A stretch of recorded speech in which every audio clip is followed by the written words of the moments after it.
Mars media நேயர்களுக்கும் அன்பர்களுக்கும் இந்த நாள் இனிய நாளாக அமைய எல்லாம் வல்ல இறைவனை பிரார்த்திக்கின்றோம். இந்த சேனல் உங்களுக்கு பிடிச்சிருந்தா மறக்காம சப்ஸ்கிரைப் பண்ணுங்க, ஷேர் பண்ணுங்க, லைக் பண்ணுங்க, கமெண்ட் பண்ணுங்க. எனதருமை கும்பராசி நேயர்களே, இந்த பதிவுல நம்ம என்ன பார்க்க போறோம் அப்படின்னா, நிகழும் மங்களகரமான குரோதி வருடம் வைகாசி மாத ராசி பலன். இந்த வைகாசி மாதத்துல எந்தெந்த கிரகங்கள் மூலமா நீங்க நல்லா இருக்க போறீங்க, எந்தெந்த கிரகங்கள் மூலமா நீங்க கவனமா இருக்கணும், பரிகாரமா என்ன பண்றது ரொம்ப விசேஷம் அப்படிங்கிறத பத்தி எல்லாம் நம்ம இப்ப தெளிவா பார்க்க போறோம். உங்களோட ராசிநாதனும் விரையாதிபதியுமான சனீஸ்வர பகவான் அங்க ஜென்ம ராசியிலே இருக்கார். இதுதான் குழப்பத்துக்கு காரணமே. சில நேரங்கள்ல எவ்வளவு போடுன்னு போட்டா கூட சில நேரங்கள்ல அப்படியே டென்ஷன் ஆகி உட்காந்துடுறீங்க. ஒரே டென்ஷன். ஆனா உட்காந்து யோசிச்சீங்கன்னு வச்சுக்கோங்க, அடி தூள் அதிரடி வெற்றி. ஆனா அந்த உட்காந்து யோசிக்க முடியாத அளவுக்கு உங்களுக்கு சில பிரச்சனைகள், மனக்குழப்பங்கள் அந்த மாதிரிலாம் இருக்கு. இதெல்லாம் தூர வச்சுட்டு நீங்க யோசிச்சு ஒவ்வொரு விஷயத்தையும் அழகா தெளிவா முடிவெடுக்கணும். சரியா? அதே மாதிரி உத்தியோகத்துல கொஞ்சம் நெருக்கடிகள் இருக்கலாம். சில பேருக்கு முன்கோபம் அதிகமாகும். அதனாலேயே எதையாவது ஒன்று பேசிட்டு மாட்டிக்கிற மாதிரி ஆயிடும். அதனால பேசுற வார்த்தையில கவனமா இருக்கணும். முக்கியமா இந்த வாகன பயணங்கள்ல கொஞ்சம் நிதானமா இருக்கிறது ரொம்ப நல்லது. சரியா? 5, 8 அதிபதி புத பகவான் மாத ஆரம்பத்தில் சகாயஸ்தானமாகிய 3ஆம் இடத்துல இருக்கிறது இளைய உடன்பிறப்புகளின் மூலம் சில நன்மைகளை உங்களுக்கு கொடுக்கும். அதே மாதிரி குழந்தைகள் ஆதரவா இருப்பார். உடல் ஆரோக்கியமும் ஓரளவுக்கு உங்களுக்கு சிறப்பா அமையும். மனசுல ஒரு தைரியம் இருக்கும். 24/5/2024 முதல் இந்த புத பகவான் சுகஸ்தானமாகிய 4ஆம் இடத்துக்கு சூரிய பகவானுடன் இணைந்து புதாதித்ய யோகம் பெற்று சஞ்சரிக்கிறார். கல்வி பயிலும் மாணவ மாணவிகளுக்கு கல்வியில் உற்சாகமான முன்னேற்றம் உண்டாகும். அதே மாதிரி எழுத்து மற்றும் அச்சுத்துறையில் இருக்கும் அன்பர்களுக்கு அநேகமாக புதிய வாய்ப்புகள் மிளிரும்.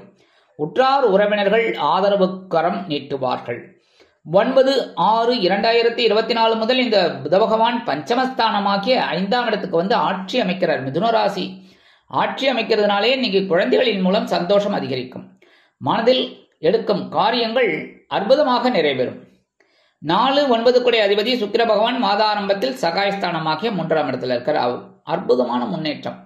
மனசுல ஒரு தைரியம், எந்த ஒரு பிரச்சனையாலும் நம்மளால சமாளிக்க முடியும் அப்படிங்கிற ஒரு இது, அந்த வீரியம் உங்களுக்கு ஒரு காரிய ஜெயத்தை உண்டாக்கும். அடுத்தபடியா 20/5/2024 முதல் இந்த சுக்கிர பகவான் சுகஸ்தானமாகிய 4ஆம் இடத்துக்கு ஆட்சி அமைக்கிறார். ரிஷபராசி அப்படி இருக்கும்போதே உறவுகள் பலமா இருப்பா. உற்றார் உறவினர்களின் மூலம் சில நன்மைகள், விருந்து கேளிக்கைகளில் கலந்து கொள்ள வேண்டிய வாய்ப்புகள் இதெல்லாம் கிடைக்கும்.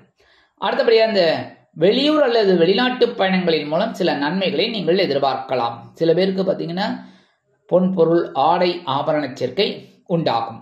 அடுத்தபடியா 13/6/2024 முதல் இந்த சுக்கிர பகவான் பஞ்சமஸ்தானமாக 5ஆம் இடத்துக்கு வரதுனால புனித தலையாத்திரை செல்லக்கூடிய வாய்ப்புகள் உண்டாகும். குழந்தைகளின் முன்னேற்றம் வியக்க வைக்கும்.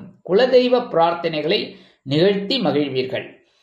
3/8 அதிபதி செவ்வாய் பகவான் மாத ஆரம்பத்தில் தனவாக்கு குடும்பஸ்தானமாக 2ஆம் இடத்துல இருக்கார். 2ஆம் இடத்துல ராகுவோட சென்று இருக்கார். சில நேரங்களில் சில குழப்பங்கள், ஆனா பொறுமையா செய்வீங்க.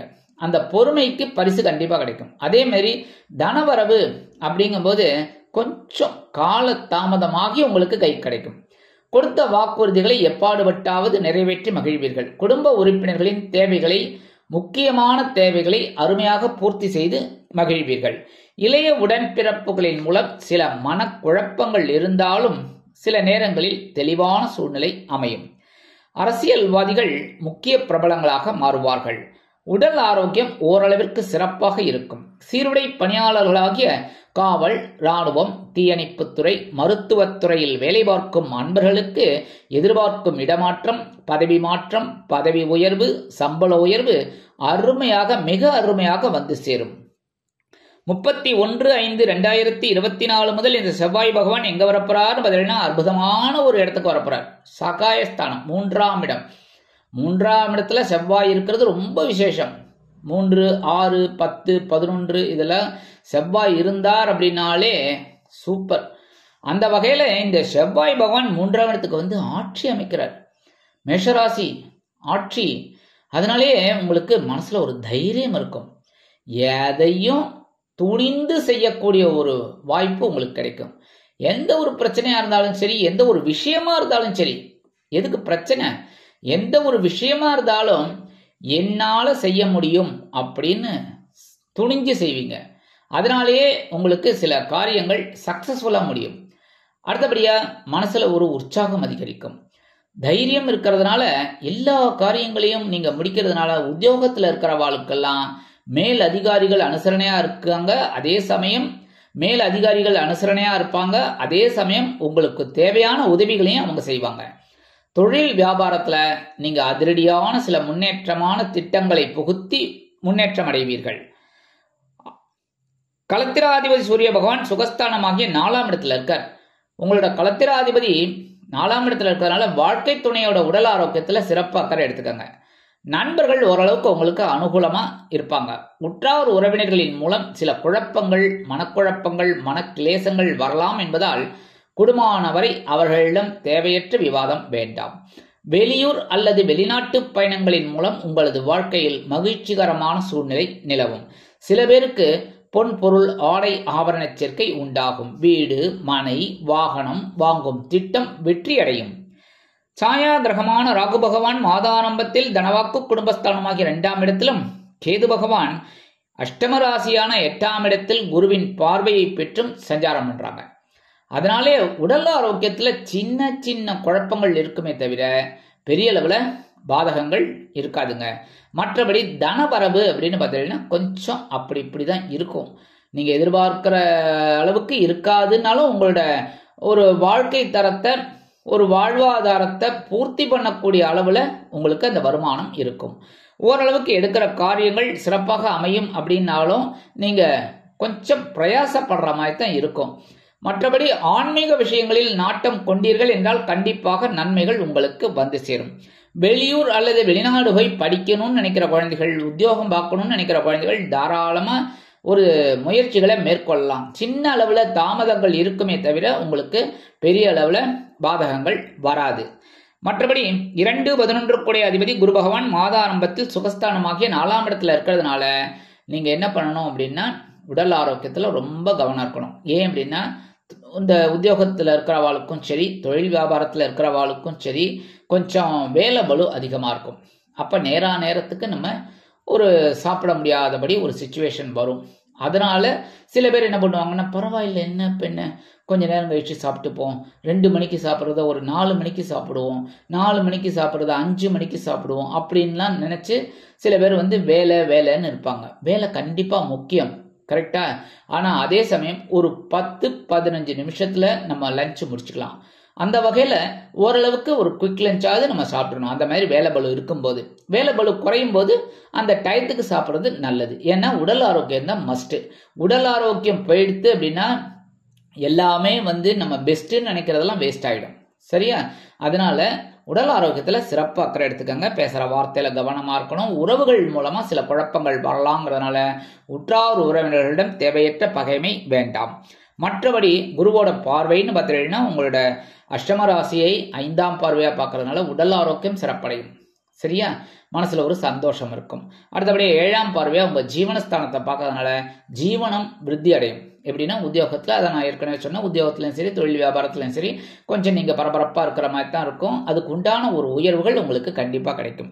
அடுத்தபடியா 9ஆம் பார்வையா உங்களோட விரயஸ்தானமாகிய 12ஆம் இடத்தை பார்க்கறதுனால சில நேரங்களில் செலவுகள் கட்டுக்கடங்காமல் போகலாம். மற்றபடி பரிகாரமா என்ன பண்ணினா ரொம்ப விசேஷம் அப்படின்னா சூரிய வழிபாடு பண்றது ரொம்ப விசேஷம். சூரிய வழிபாடு பண்ண உடல் ஆரோக்கியம் நல்லபடியா இருக்கும். அதனால காலையில எழுந்தோடனே ஸ்நானம் பண்ணிட்டு நேர கிழக்க நோக்கி சூரிய பகவானை பார்த்து ஒரு 2 ஆத்ம பிரதர்ஷனம் பண்ணுங்க. உங்களையே நீங்களே சுத்திக்கிறது தான் ஆத்ம பிரதர்ஷனம். ஒரு தடவை சுத்துங்கோ, அடுத்த இன்னொரு தடவை சுத்துங்கோ, 2 தடவை. சரி, சுத்திட்டு தெரிஞ்சா ஆதித்ய ஹிருதயம் சொல்லுங்கோ. சரியா? இல்லைன்னா சூரிய பகவானே போற்றி போற்றி அப்படின்னு ஒரு 7 தடவை 8 தடவை சொல்றது நல்லது. அடுத்தபடியா நவகிரகங்களில் உள்ள சனீஸ்வர பகவானை சனிக்கிழமைகளில் எல் தீபம் ஏற்றி வழிபாடு பண்ணிட்டே வாங்கோ. ஏன்னா ஜென்மராசியில இருக்கிறதுனால அவரோட, ஏன்னா உங்க ராசிநாதன் தான் இருந்தாலும் சில பிரச்சனைகளை குறைக்கிறதுக்கு வழிவகைகள் கிடைக்கும். அடுத்தபடியா கண்டிப்பா நான் ஒவ்வொரு தடவையும் சொல்லுவேன், மறுபடியும் சொல்லித்தான் வருவேன். என்னன்னா புற்றுக்கோயில் போயிட்டு வருது, புத்துக்கோயில் போயிட்டு அம்பாள் தரிசனம் பண்ணிட்டு வாங்கோ. இந்த நாக விக்கிரகத்தை அங்கே பிரதிஷ்டை பண்ணி வச்சுருப்பேன். நாக விக்கிரகத்தை வழிபாடு பண்ணிட்டு வாங்கோ. ஏன்னா இது எப்போ பண்ணணும் அப்படின்னா செவ்வாய்க்கிழமை, வெள்ளிக்கிழமை, ஞாயிற்றுக்கிழமை 3 நாள் பண்ணுறது ரொம்ப விசேஷம். முடியாத பட்சத்தில் கண்டிப்பாக ஒரு நாள் போயிட்டு மனமுருகி வழிபாடு பண்ணிட்டு வர உங்களுக்கு இந்த ராகு கேதுவால் நடக்கக்கூடிய ஒரு சில குழப்பங்கள்லாம் குறைஞ்சு மனசில் ஒரு அமைதி கிடைக்கும். உங்களோட பிரச்சனைகள் தீர்றதுக்கு வாய்ப்புகள் நிறையா சேரும். ஆக இந்த சிறு சிறு பரிகாரங்களின் மூலம் கும்பராசி அன்பர்களுக்கு குரோதி ஆண்டு வைகாசி மாதம் ஒரு அற்புதமான மாற்றம் தரும், ஏற்றம் தரும் மாதமாக அமையும் என்று கூறி விடைபெறுகிறேன். நன்றி, வணக்கம். மீண்டும் ஒரு அருமையான பதிவில் நான் உங்களை மனமகிழ்ச்சியோடு சந்திக்கிறேன். வாழ்த்துக்கள். வாழ்க வளமுடன். இந்த சேனல் உங்களுக்கு பிடிச்சிருந்தா மறக்காம சப்ஸ்கிரைப் பண்ணுங்க, லைக் பண்ணுங்க, ஷேர் பண்ணுங்க.